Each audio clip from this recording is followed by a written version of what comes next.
Ladies and gentlemen, according to The Hill, Fox News will be airing video footage either this week or next week after security concerns are addressed. So, Tucker Carlson, his staff, his producers, they can go and they can look at the footage and they can decide what footage they want to air.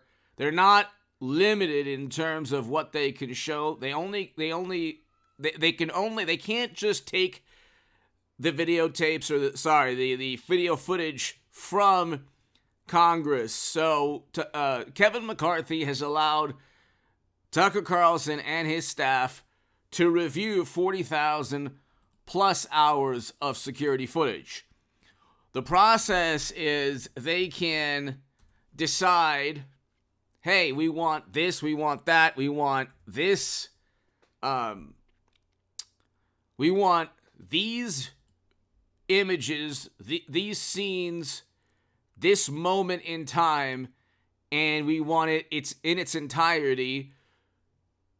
You just have to make sure that there are no security concerns in terms of, anything that could jeopardize a politician or a law enforcement official, or perhaps give an adversary any intelligence or knowledge about how the building, or, information about the building you don't want adversaries to know. Other than that, you're going to get exculpatory evidence. So the process is Tucker Carlson could look at the footage, decide what he wants to air and what he wants on Fox News. His staff can, the producers can.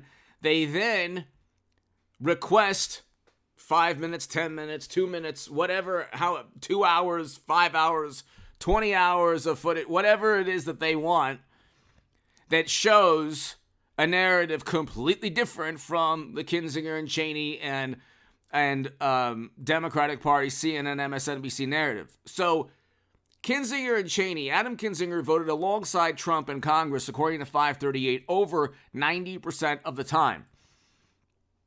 Liz Cheney, like 92%, over 92% of the time. Okay? They don't disagree with Trump on policy. Here and there, in terms of foreign policy, they're obviously more militant. They're okay with an invasion in Europe going on forever. But aside from that aspect, endless military conflict that they're okay with, they backed Trump over 90% of the time. The January committee needed 2 Republicans, so they picked those 2. That was a career move for these individuals. They loved everything that Trump wanted, which we had record low poverty under Trump in 2019. I just wish there would be some focus, some emphasis on the good things that he did. So we had record low poverty in 2019. We had the Doha Agreement, Abraham Accords, first president to step foot in North Korea, highest household median income ever, okay? And again, record low poverty in 2019. We didn't have the problems. We had 2% inflation, real wages up 1.1%. So we didn't have the problems we have. By the way, be here for the live stream at 5:30 p.m. Pacific. 5:30 p.m. in a couple of hours, ladies and gentlemen. Be here. The live stream will be below. The link will be below. We'll talk about this. But we didn't have the problems that we have, the inflation, the crime, the never-ending military conflict in Europe. We're 90 seconds to midnight. Okay? We didn't have these issues with Trump. We had the media melting down as if all of these issues that we see during Biden's administration took place under Trump's administration. But the reaction is reversed. With Trump, it was, oh my God, the sky is falling. Now the sky is falling, but the reaction is muted. They're downplaying everything from inflation to never-ending military conflict because they're in power now. And they're running the country, obviously, into the ground. It's pretty obvious. You could see what's going on. Hit subscribe to this channel, ladies and gentlemen. Be here at 5:30 p.m. Pacific for the live stream. But Tucker Carlson, according to The Hill, is going to air this footage either this week or within the next couple of weeks once security concerns are addressed. Chuck Schumer and others are trying to stop him, they're not going to stop him. Because they gave the footage. See, footage was given to CNN and MSNBC, believe it or not. But it was only a certain type of, it was the chaotic Trump supporter that was trying to devour democracy. That's only one view.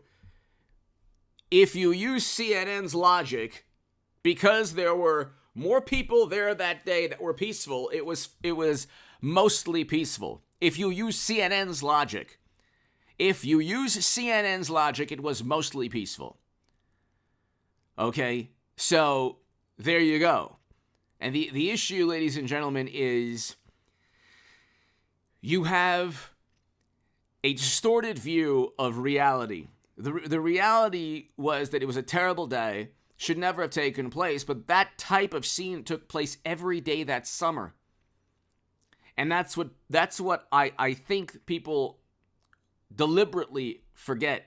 I'm not equating the underlying causes for the mayhem and chaos. And I support why people demonstrated peacefully. Okay? In that summer, I support the cause of why people demonstrated. Okay? But $1 to $2 billion in property damage, Kinzinger, Cheney, Democrats they haven't condemned that. Okay, 14,000 arrests. You had Democrats bailing out people who then committed even more heinous crimes in certain circumstances. So you have a situation, ladies and gentlemen, where there's this amnesia, this political amnesia, and the political amnesia is fostered by selective editing. They accuse Project Veritas and James O'Keefe of this. Nobody selectively edits more than CNN and MSNBC.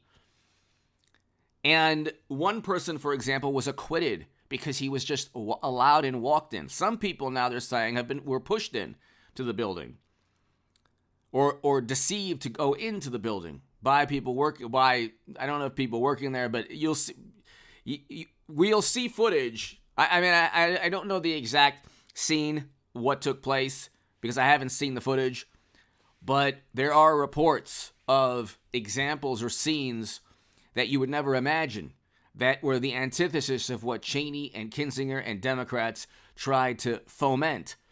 They know very well that Trump didn't organize a rebellion or an overthrow of the government. What they tried to do is continually move the goalpost, make absurd leaps of logic. Well, Trump wasn't indicted, but then his words fomented this. Well, we couldn't find him. We couldn't find any words that he actually said to point to any specific criminal act. But there's all this chaos and mayhem, and let's show these video scenes all the time. And then, you know what? Let's curb the First Amendment and just go after Trump and blame him for everything and pretend that this was, a concerted effort, an organized attempt by Trump to devour democracy. This is going to be, the next couple of weeks, next couple of months, one of the most important times in U.S. history, because we will be able to see how media lied, especially CNN and MSNBC. Every once in a while, Fox News does something pretty amazing.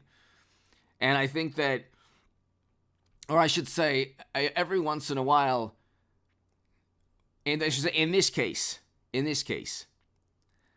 Fox News is on the right side of history. People have not seen the entire picture. I'll wait until watching, but very likely, the picture of what actually happened that day is very different. Almost the antithesis of what that January panel tried to, create in terms of a narrative. You'll have exculpatory evidence there. You'll have evidence that hopefully can exonerate people. You'll have likely evidence where there are individuals who are acting in a very bizarre manner. Possible political operatives. Possibly. Not saying they were. Possibly. Okay? You had two people, according to CNN, who were forced to resign because of a Veritas video in 2016 for fomenting violence at Trump rallies. Okay, so the video footage is going to be paradigm changing, and it's going to air in the next week or a couple of weeks, just to take into account the security element. Give me your thoughts below. Be here at 5:30 p.m. Pacific, everybody. We'll talk about this during the live stream. Thank you.